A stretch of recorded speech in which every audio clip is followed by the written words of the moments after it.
Last night you said, "I'll just watch one reel," and picked up your phone. The cold light hit your face. Your fingers moved quietly on the screen. One reel, then another. Time passed like sand in an hourglass.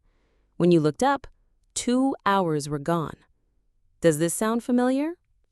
Or you say, "I'll exercise tomorrow," but your sports bag has been sitting in the corner collecting dust for 3 months. Does this sound familiar too? I will tell you something painful but true. Your bad habits control you, not the other way around. And this is completely normal, because our brain loves efficiency and hates making decisions. Think about it. If you had to decide what to wear, what to eat, and which way to go every morning, you would be exhausted before lunch. That's why your brain makes frequent behaviors automatic. The problem is this system makes both good and bad habits automatic equally. But today, this will change. I will show you how to break bad habits in 8 science-based steps. These methods are based on research and have been successfully used by thousands of people. Most importantly, you can start using them in your life today. Understand the habit loop in your brain. Bad habits don't jump into your life suddenly. They don't knock on your door and say, "Hello, I came to destroy you." They move quietly, like shadows, and settle in your home without you noticing. Research shows that every habit has 3 parts: trigger, routine, and reward. Think like this. You see your phone, trigger. You open Instagram, routine.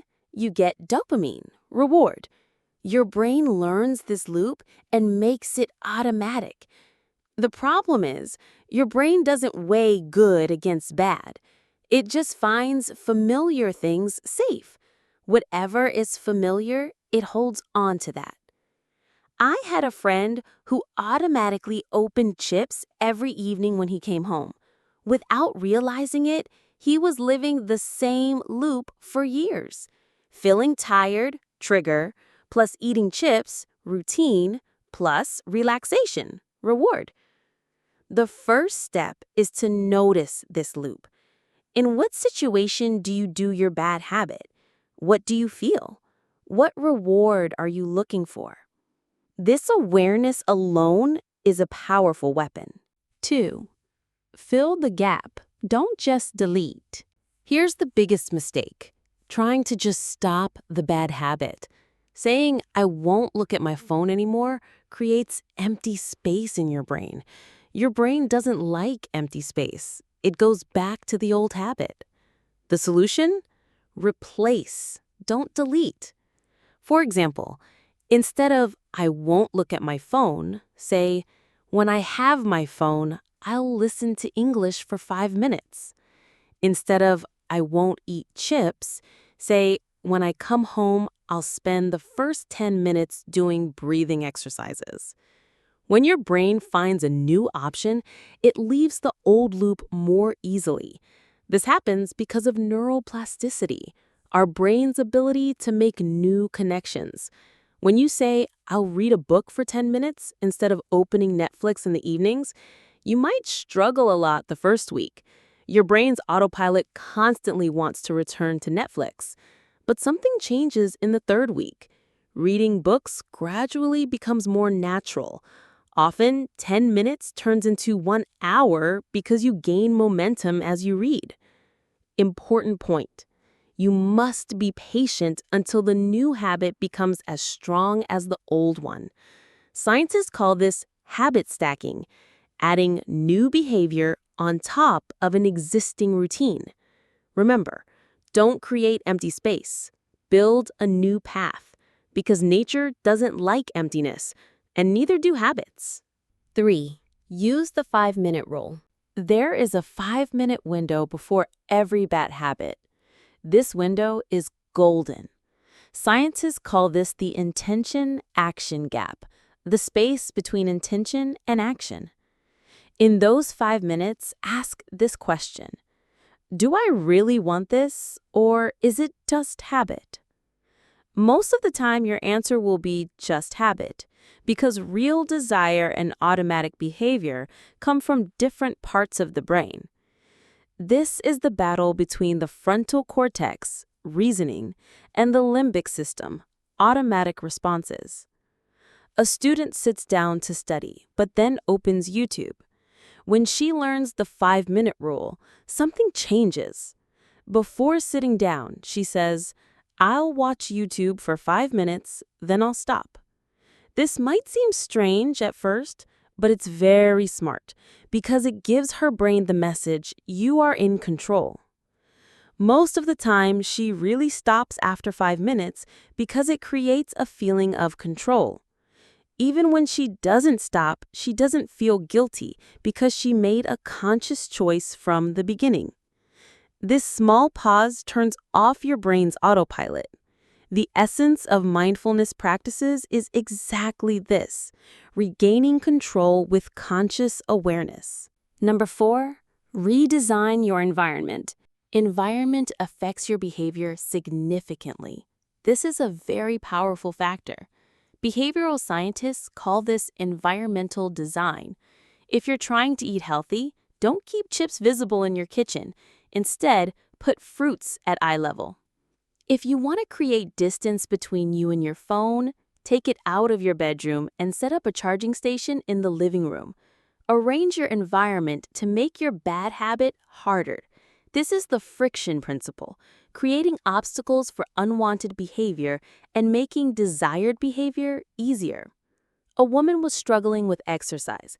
She put her sports clothes at the foot of her bed. It became the first thing she saw when she woke up. She also placed her sports bag next to the door. After 3 weeks, she started exercising regularly. If you want to develop a reading habit, put a book next to your pillow and charge your phone in the kitchen. These changes seem small, but your brain always chooses the easiest option. This is the convenience wins principle. 5. Track progress, not perfection. Most people make this mistake. They quit completely after making one mistake. In psychology, this is called the "what the hell" effect, the "I already messed up, might as well continue" effect. They think, "I exercised for 3 days but couldn't on the 4th day. I'm a failure." This way of thinking is both wrong and harmful. This is actually the wrong perspective. Success is not a straight line. It's a wavy graph. There are ups and downs, but the general trend is upward. Imagine building a wall. Would you tear down the entire wall and start over just because you didn't place a brick one day? Of course not. The next day, you would continue where you left off. Real progress is measured like this. If you gave in to a bad habit 20 days last month, do it 15 days this month. This is improvement, and it should definitely be celebrated. Do progress journaling. Write down how much you improved each week. This helps you see these small wins. Celebrate small wins. Your brain loves positive feedback and wants more of it. Number 6, make an identity change. The most powerful change comes from identity. Instead of saying, "I'm trying not to smoke," say, "I am a non-smoker." Instead of saying, "I'm trying to use my phone less," say, "I am someone who lives mindfully." When your identity changes, your behaviors follow. 7. Activate social support.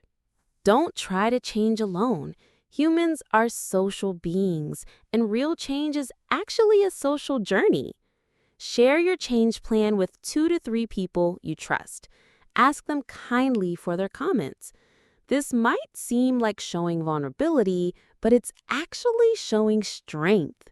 If you say, "I'll exercise 5 days this week," and your friend asks, "How is it going?" your chances of success increase significantly. Because we take promises we make to others more seriously than promises we make to ourselves. Find an accountability partner. Work with someone who shares the same goal. You both support each other. Alternatively, you can find online communities. On Reddit and Facebook, there are groups of people trying to change the same habit. Sharing your daily progress becomes a source of motivation. Another effective method is commitment device, creating mechanisms that bind you. For example, getting a gym membership and paying monthly, or telling your friends, I'll give you $100 if I don't do it. Because humans are beings who need social approval, you can use this need for positive change. 8. Be patient. The process is long. Bad habits didn't form overnight, and they won't go away overnight. Research shows that it takes an average of 2 months for a new habit to become automatic. Of course, this time varies from person to person. Setbacks are normal during this process. What's important is starting again. Be kind to yourself. Instead of, I failed again, say, it took longer this time. I'm improving. Change is not linear. You experience ups and downs. But if the general trend is upward, it means you're on the right path. Conclusion: small steps, big changes. When you apply these 8 steps, you won't just break bad habits. You'll take control of your life. Reminder: don't try to do everything at once. This week, choose just one and focus on it. Which bad habit are you ready to change? Every morning when you wake up, say, today I am one step closer to a better version of myself. Remember, real power is hidden in small, daily choices. Change is possible, and now you know how to do it.